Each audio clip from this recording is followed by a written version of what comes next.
സർക്കാരിന് നവകേരള സർവേ ഹൈക്കോടതി റദ്ദാക്കിയിരിക്കുകയാണ്. സർക്കാരിന് കനത്ത തിരിച്ചടിയാകുന്ന തീരുമാനമാണ് കോടതിയിൽ നിന്ന് വരുന്നത്. പരിപാടി നിയമവിരുദ്ധമെന്നാണ് ഹൈക്കോടതിയുടെ നിരീക്ഷണം. ഇതിന് ബജറ്റ് വകയിരുത്തലോ ധനകാര്യ അനുമതിയോ ഇല്ല എന്നും കോടതി വ്യക്തമാക്കുന്നു. എൻ കെ ഷിജു ആണ് കൊച്ചിയിൽ നിന്ന് ചേരുന്നത്. ഷിജു,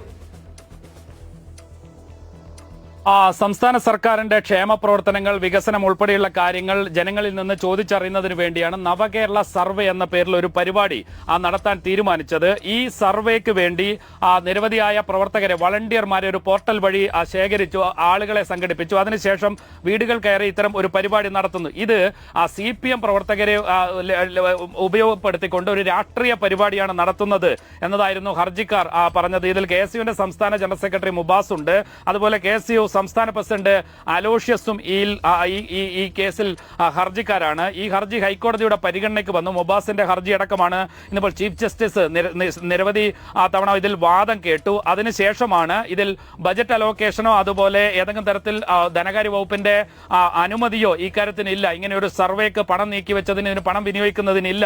അതുകൊണ്ട് അത്തരം പരിപാടി നിയമവിരുദ്ധമാണ് എന്ന് കണ്ടെത്തിക്കൊണ്ടാണ് ചീഫ് ജസ്റ്റിസ് ഈ സർവേ റദ്ദാക്കിയിട്ടുള്ളത്. സംസ്ഥാന സർക്കാരിനെ സംബന്ധിച്ച് വലിയ തിരിച്ചടി ഉണ്ടാകുന്നതാണ് ഹൈക്കോടതി ചീഫ് ജസ്റ്റിസിന്റെ ഭാഗത്തുനിന്നുണ്ടായ ഈ വിധി.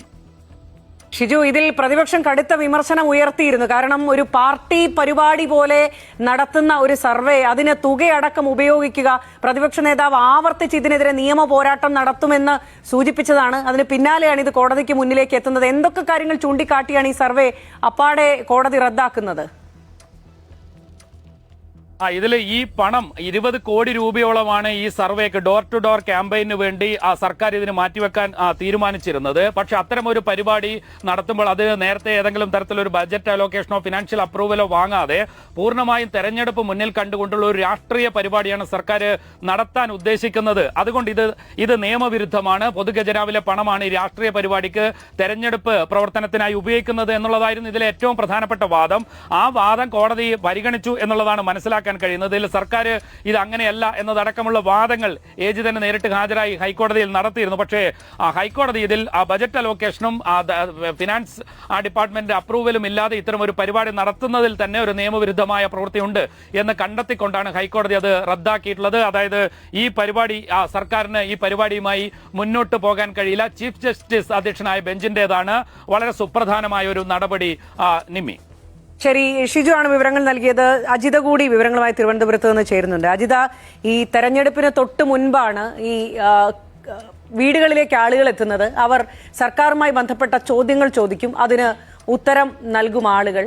അപ്പോൾ ഈ പ്രതിപക്ഷം പ്രധാനമായും ഉയർത്തിയിരുന്ന ഒരു വിമർശനം എന്നുള്ളത്, ഈ വിഷയങ്ങൾ ജനങ്ങൾക്കിടയിൽ നടത്തിയ ഒരു സർവേക്ക് ശേഷം പ്രകടന പത്രിക തയ്യാറാക്കാനുള്ള വിവരങ്ങൾ ചുളുവിൽ കിട്ടുക, അതായത് ഒരു പാർട്ടി പരിപാടി എന്ന നിലയിലാണ് ഇത് നടക്കുന്നത് മുഴുവൻ. പക്ഷേ അതിന് സർക്കാരിന്റെ ഫണ്ട് ഉപയോഗിക്കുന്നു എന്നുള്ള കടുത്ത വിമർശനമായിരുന്നു ഉയർന്നിരുന്നത്. ഒരുപക്ഷെ ഈ പ്രതിപക്ഷത്തിൽ ഉയർത്തിയിരുന്ന ഇതേ പ്രശ്നങ്ങൾ കോടതി പരിഗണിച്ചു എന്ന് വേണം മനസ്സിലാക്കാൻ ഈ തീരുമാനം വരുമ്പോൾ, അല്ലേ അജിത? അതെ അതെ, ജനുവരി 1 മുതൽ ഫെബ്രുവരി അവസാനം വരെ നീണ്ടു നിൽക്കുന്ന ഒരു വിശദമായ സർവേയാണ് സർക്കാർ ഉദ്ദേശിച്ചിരുന്നത്. നവകേരള യാത്ര നടത്തിയിരുന്നു. അതിന്റെ തുടർച്ചയായിട്ട് നവകേരള സർവേ, ക്ഷേമ സർവേ എന്ന രീതിയിലാണ് സർക്കാർ ഈ ഒരു സർവേ വിഭാവനം ചെയ്തതും ആവിഷ്കരിച്ചതും അത് നടപ്പാക്കാൻ തുടങ്ങിയതും. സന്നദ്ധ പ്രവർത്തകരെ റിക്രൂട്ട് ചെയ്യും. 80 ലക്ഷം വീടുകളിൽ, സംസ്ഥാനത്തെ 80 ലക്ഷം വീടുകളിൽ നേരിട്ട് ഈ സന്നദ്ധ പ്രവർത്തകർ എത്തും. ഈ സന്നദ്ധ പ്രവർത്തകരെ ഈ